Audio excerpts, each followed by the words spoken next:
Hello, in this video I'd like to talk about harmonic functions on graphs. So here I'm talking about graphs with vertices and edges, and a harmonic function is going to associate to each vertex a real number.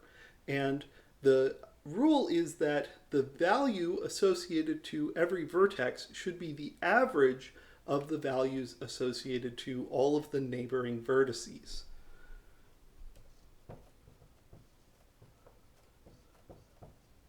So here we have a function that associates to every vertex a real number, and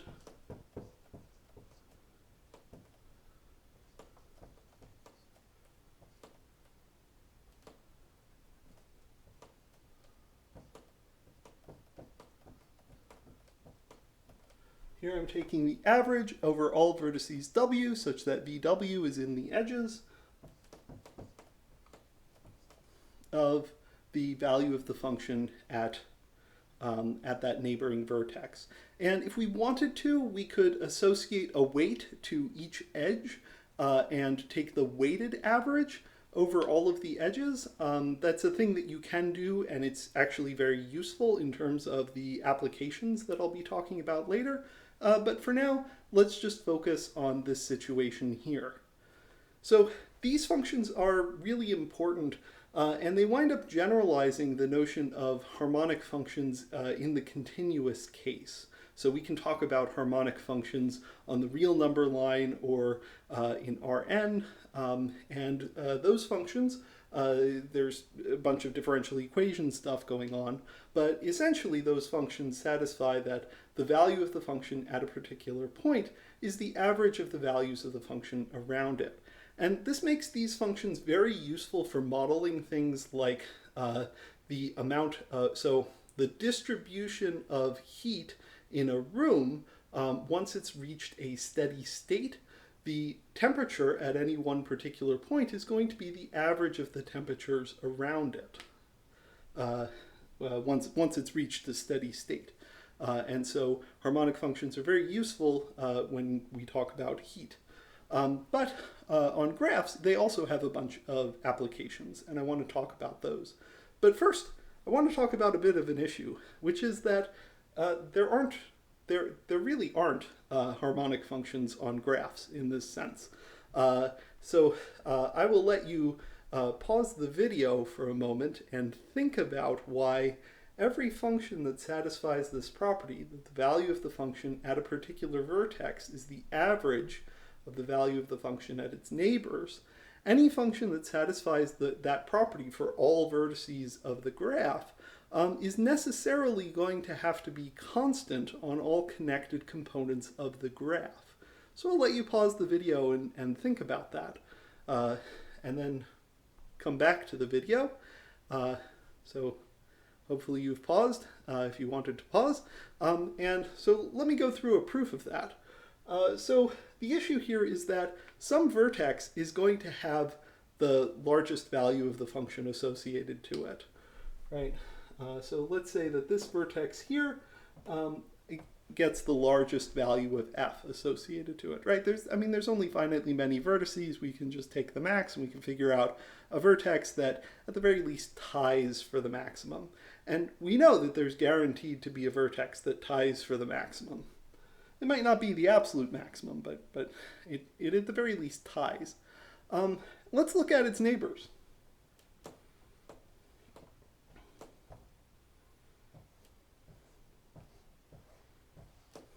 So because this value of the function is the maximum, the value at the neighbors has to be less than or equal to the value at v.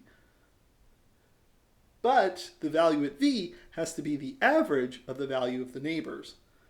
And the only way that that's going to happen is if the value at the neighbors is the same as the value at v. And so what you can do is you can kind of like have this argument kind of work its way. So v, the neighbors of v have to have the same value of the function as v does.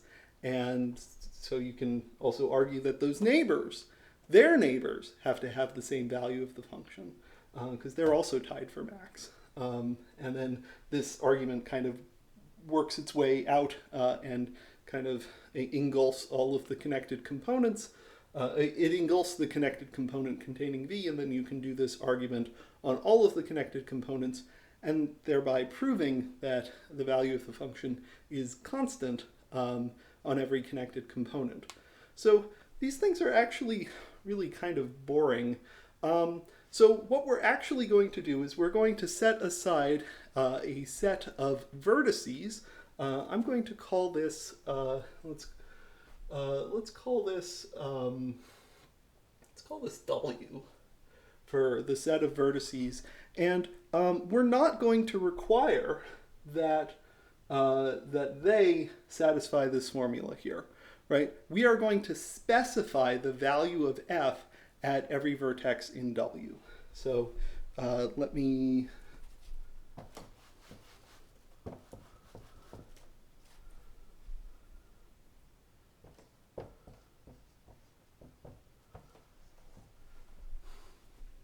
So the value of the function at a vertex is going to be the average of the neighbors. Again, could be weighted average, but let's not talk about that for this video. If v is not in this special set of vertices, and if v is in the special set of vertices, then it can be whatever fixed value we want.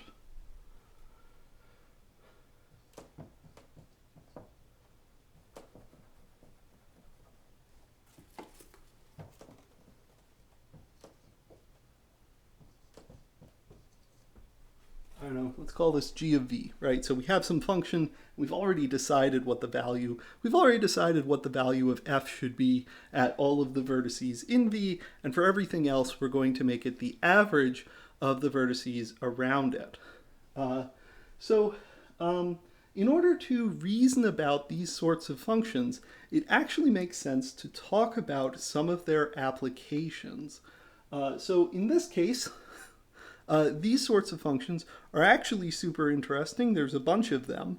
And it actually might be fun if you want to, again, pause the video and try out a few, sketch out a few simple graphs, fix maybe one or two vertices.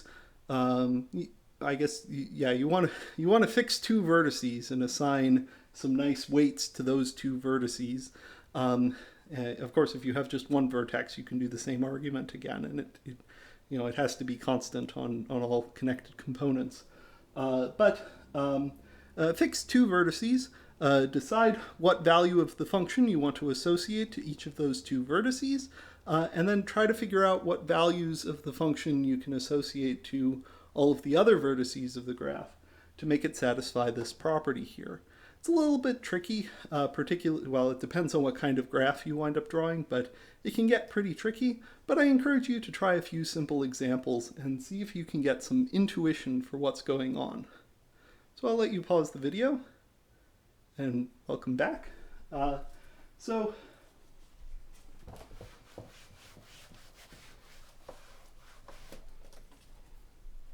want to talk about a really cool example why we care about harmonic functions on graphs. This was actually the context in which I was introduced to harmonic functions on graphs, which is a topic called geometric graph theory, which has the astoundingly audacious goal of taking graphs, vertices and edges, and drawing them in the plane.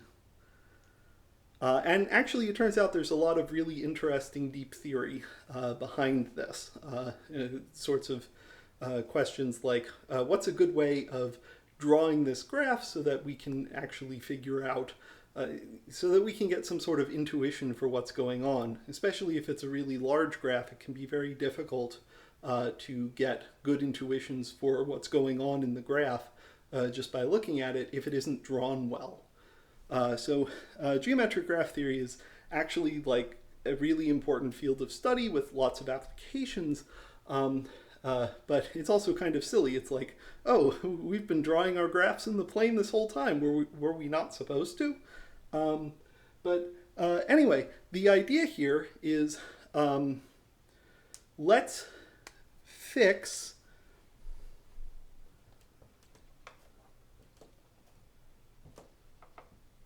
some of the vertices of a graph in the plane. So we nail these vertices down to the board, and they have particular x and y values. And then what we're going to do is we're going to take the rest of the vertices and we are going to connect them in the way that they're connected with edges with rubber bands.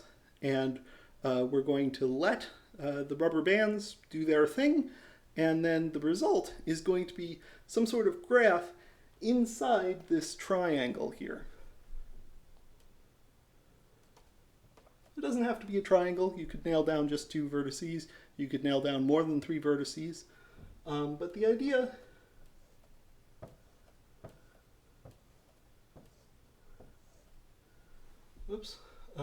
well, you could imagine replacing all of these edges with rubber bands, and it would kind of it would move the graph in various ways. Maybe if you added a few more edges, it would cause the graph to move in other ways, and at some point it's going to reach equilibrium, right? You could just let this run, put some friction on it, and then wait until all of the vertices had settled down and locate them. So what does this have to do with harmonic functions, right? This idea of taking a graph, replacing all of its edges with rubber bands, and then letting the rubber bands do their thing. Well, it turns out that the x-coordinates of all of the vertices of the graph wind up forming a harmonic function. Turns out, well, so obviously these points that we nailed down to the board wind up being, their x-coordinates were predetermined from the start, right, because we fixed them. But the x-coordinates of this vertex have to be the average of the x-coordinates of these 3 vertices, just because that's the way that rubber bands work. And of course, if you wanted to talk about weighted averages, you could replace these with rubber bands of varying strengths, and that would give you harmonic functions where each edge has a different weight associated to it. But again, by default, if all of these rubber bands have the same strength, then that means that the x-coordinate of this vertex has to be the average of the x-coordinate of these vertices. And the same for all of the other vertices that aren't nailed down. And the same for the y-coordinates, right? There's nothing special about the x-coordinates. The y-coordinates also have to, the y-coordinate of this vertex has to be the weighted average of the y-coordinates of these vertices. And what that does is it gives us not just 1, but 2 harmonic functions, right? And this is, actually a concrete way, or you could do this simulation on a computer, of producing a harmonic function on a graph. You just, build the graph out of rubber bands or springs or whatever you have that satisfies Hooke's law, and let the thing settle down, and then measure the x and y coordinates. I guess make sure to nail down the vertices of the fixed values, the values that don't satisfy this harmonic condition. Otherwise, the whole graph is going to contract to a point. And that agrees with our intuition, right? Or that agrees with what we proved earlier, that if we don't fix the values of the function of any one particular vertex, or if we just fix the value at one vertex,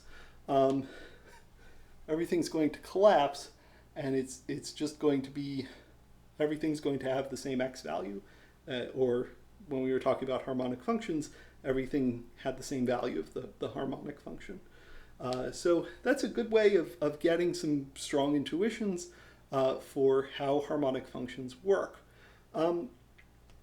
Let me show you a few other applications. And I should mention that this is actually super important for drawing graphs. It's a really good way of drawing graphs, is to build the graphs out of springs and then let the springs do their thing. And of course, make sure to put some friction so that the springs eventually stop doing their thing.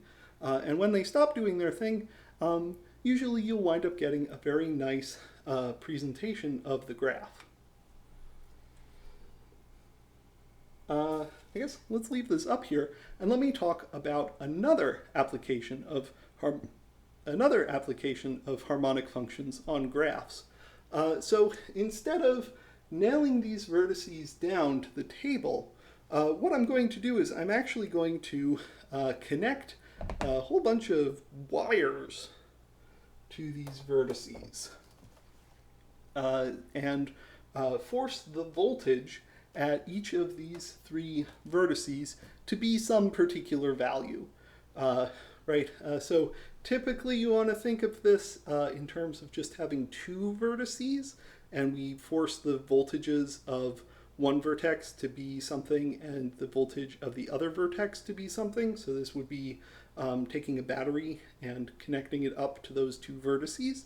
But you can do this with any number of vertices and just force the voltage at various points of the graph to be a particular value.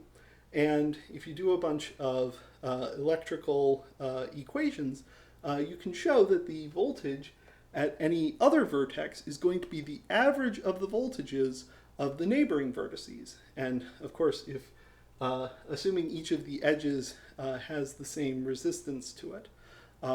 And if you want to, you can of course associate various different resistances to each edge, and that corresponds to having weighted vertices when you're calculating harmonic functions on them.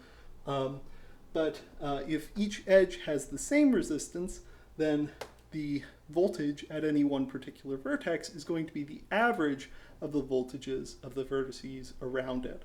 So that's another way that you could actually concretely calculate using a voltmeter harmonic functions on a particular graph. So that's another useful application.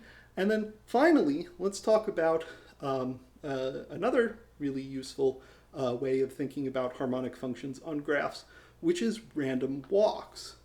So again, we have associated some value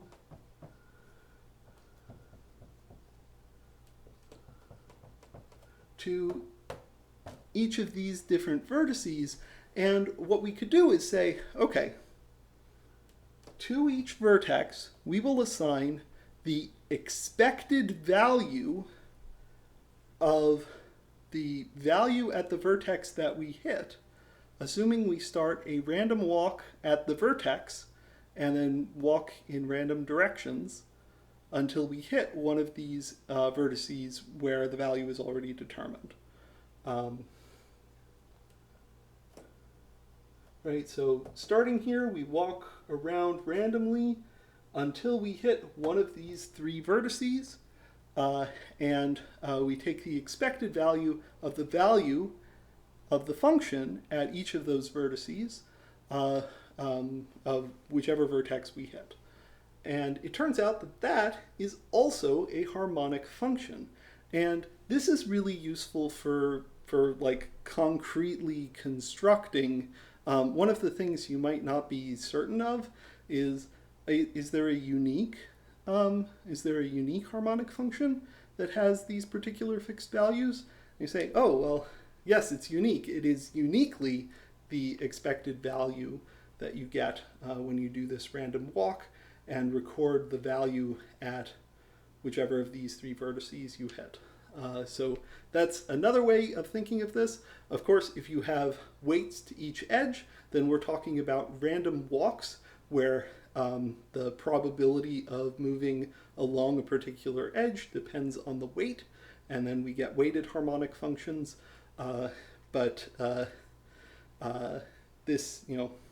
This is another way of looking at harmonic functions. So these are really useful. You can actually do some concrete proofs with them. I've seen, although I don't remember the details of, a proof of that every planar graph that every graph that doesn't have K5 and K33 as minors is planar. I've seen a proof of that. and sort of seen a proof that every planar graph where the edges can be curves is also a planar graph where the edges can be straight, where the edges are required to be straight lines. I've also seen a proof of that involves this sort of idea of harmonic functions, the idea of replacing all of the edges of a graph with rubber bands. But I haven't seen the full details in quite some time, so I don't know everything off the top of my head. But this is a branch of study. If you want to look more into it, you can look into geometric graph theory, and I will link below to an interactive that I've made that does this sort of physical simulation of graphs.